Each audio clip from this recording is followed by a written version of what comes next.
나르시시스트와의 관계가 우리에게 남기는 깊은 상처, 그리고 치유의 가능성. 우리는 누구나 타인과 관계를 맺을 때 긍정적인 결과를 기대하며 시작합니다. 서로 동등한 입장에서 의견을 나누고 감정을 교류하며 서로를 이해하고 지지해주는 건강한 관계를 꿈꾸지요. 주고받음이 자연스럽고 서로의 존재 자체가 힘이 되는 관계. 함께하는 시간이 우리 모두에게 유익하고 성장하는 경험이 되기를 바랍니다. 이것이 우리가 관계 속에서 본능적으로 추구하는 상호성의 원칙입니다. 하지만 만약 당신이 관계를 맺고 있는 상대가 자기애성 성향, 즉 나르시시스트적 성향이 매우 강한 사람이라면 이야기는 완전히 달라집니다. 당신은 그토록 원했던 상호적인 교감을 전혀 얻지 못할 뿐만 아니라 오히려 그 관계가 당신의 삶을 서서히 파괴하는 학대의 시작점이 될 수 있습니다. 그리고 안타깝게도 이러한 학대적인 행동은 일회성으로 그치지 않고 관계가 지속되는 내내 반복되는 경향이 있습니다. 여기서 말하는 학대란 단순히 물리적인 폭력만을 의미하지 않습니다. 나르시시스트는 교묘한 방식으로 당신 위에 군림하려는 심리적 권력을 구축합니다. 그들은 관계 속에 명확한 상하관계, 즉 수직적인 서열을 만들고자 합니다. 그 서열의 꼭대기에는 항상 자신이 있고 당신은 영원히 그 아래에 머물러야만 합니다. 이는 단순한 의견 차이나 다툼의 수준을 넘어 당신의 존재 자체를 통제하려는 뿌리 깊은 사고방식입니다. 이러한 위계적인 관계와 그 안에서 벌어지는 정서적 학대에 지속적으로 노출되면 우리의 내면은 서서히 변하기 시작합니다. 마치 서서히 스며드는 독처럼 그들의 부정적인 영향력은 우리 안에 건강하지 못한 생각의 패턴과 행동 양식을 만들어냅니다. 오늘은 바로 이 지점에 대해 깊이 이야기해보고자 합니다. 학대적인 관계가 우리를 어떻게 변화시키는지, 그리고 그 상처 속에서 우리는 어떻게 다시 일어설 수 있는지에 대해서 말입니다. 어쩌면 지금 이야기가 어둡게 들릴지도 모릅니다. 하지만 저는 한 줄기 긍정적인 빛에 대해서도 이야기하고 싶습니다.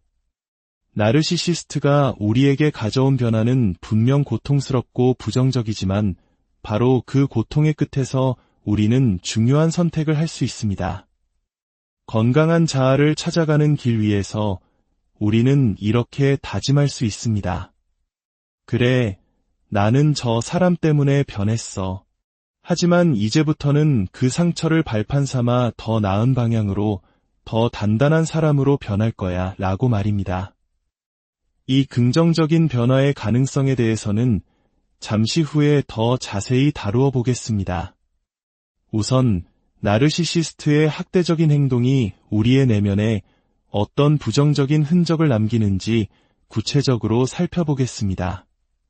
첫째, 우리는 자유를 박탈당했다고 느낍니다. 우리 모두는 자신의 하루를 어떻게 보낼지, 어떤 태도를 가질지, 무엇을 좋아하고 우선순위에 둘지를 스스로 선택하고 싶은 기본적인 욕구가 있습니다. 하지만 나르시시스트는 크고 분명하며 반복적인 메시지를 보냅니다. 너의 생각은 내가 대신 해줄게.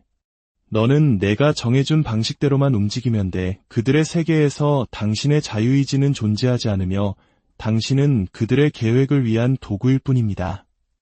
둘째, 우리의 존엄성이 무너집니다. 나르시시스트는 암묵적으로, 때로는 노골적으로 이렇게 말합니다. 너의 가치는 나에게 얼마나 쓸모있는지에 따라 결정돼. 당신이라는 한 인간이 가진 고유한 가치, 인격은 철저히 무시당합니다. 당신의 존재 이유는 오직 그들을 만족시키는 것, 그들의 필요를 채워주는 조력자, 감정 없는 로봇이나 기계가 되는 것입니다.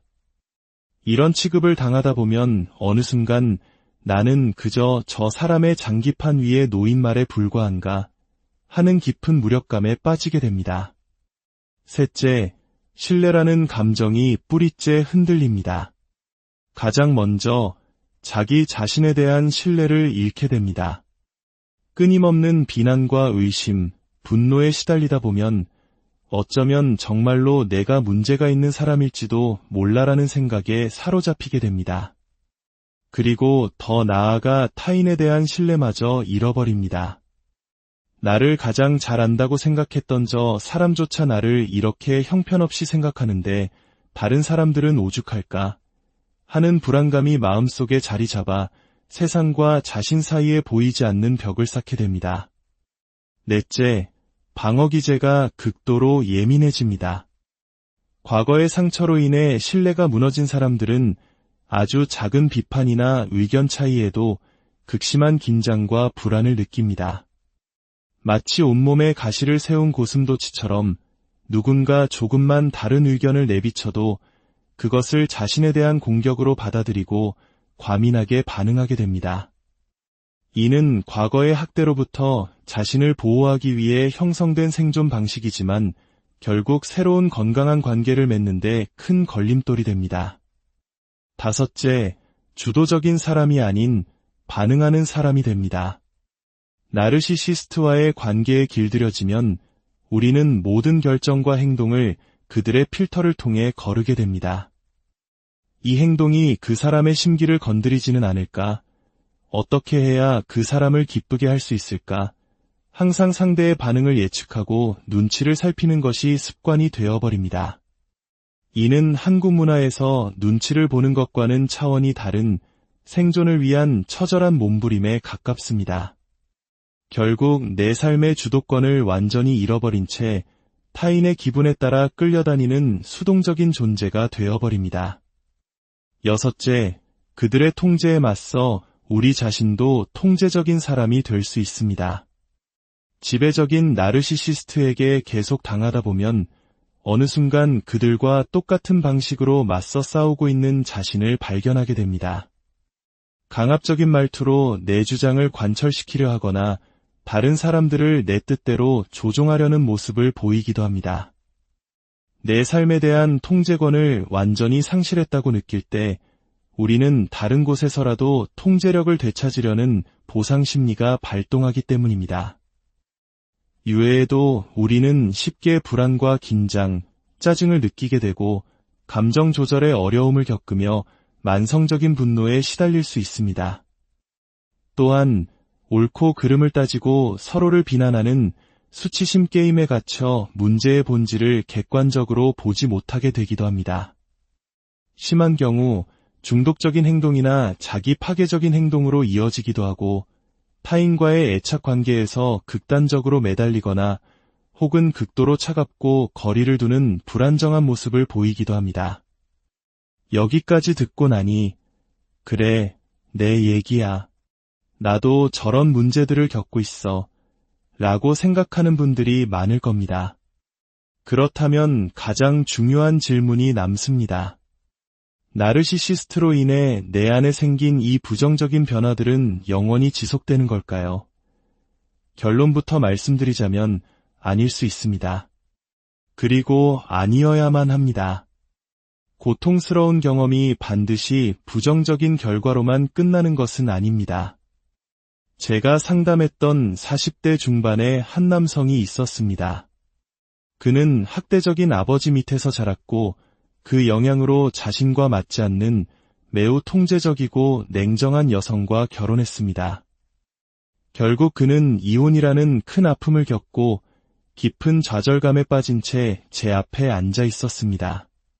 그의 인생은 마치 모든 것이 엉망이 된 것처럼 보였습니다. 저는 그에게 이렇게 말했습니다. 당신의 인생이 지금 엉망진창인 것처럼 보일 수 있습니다. 하지만 이제부터 당신은 어떤 사람이 될 것인가요?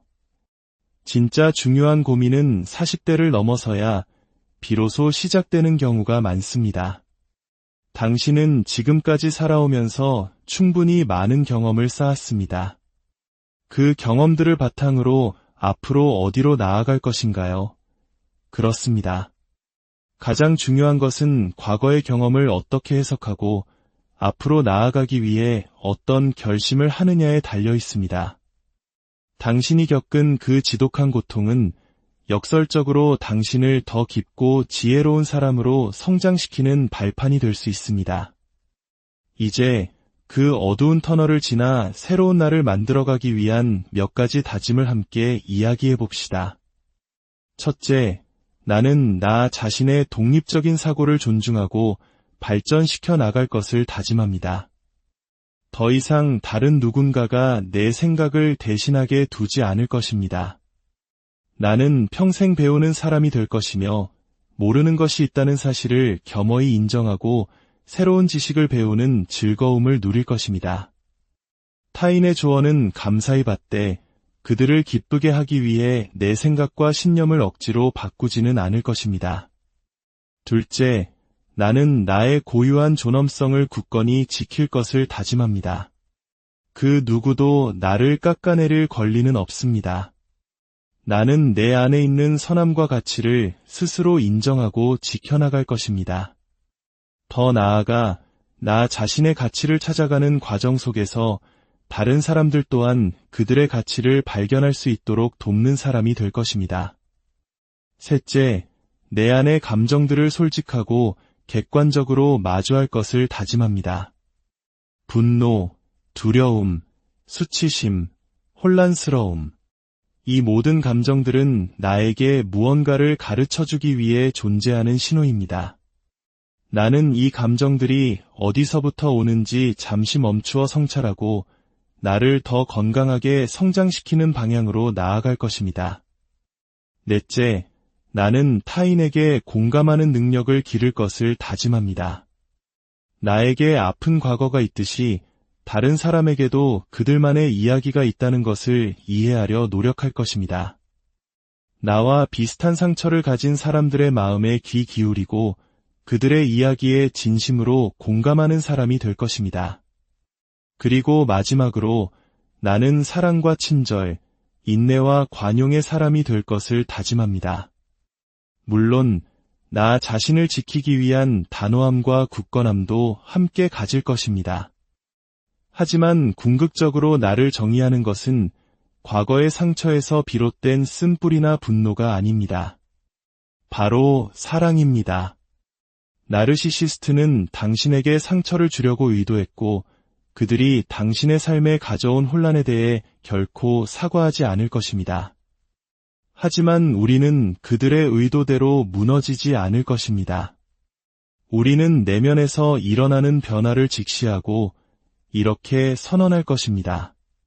당신이 나에게 심어주려 했던 그 모든 부정적인 것들은 이제 내 안에서 긍정적인 성장을 위한 가장 강력한 발판이 될 것이다.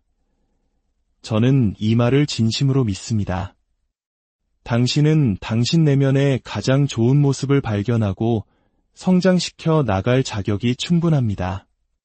부디 나르시시스트가 당신 인생의 마지막 페이지를 쓰게 두지 마십시오.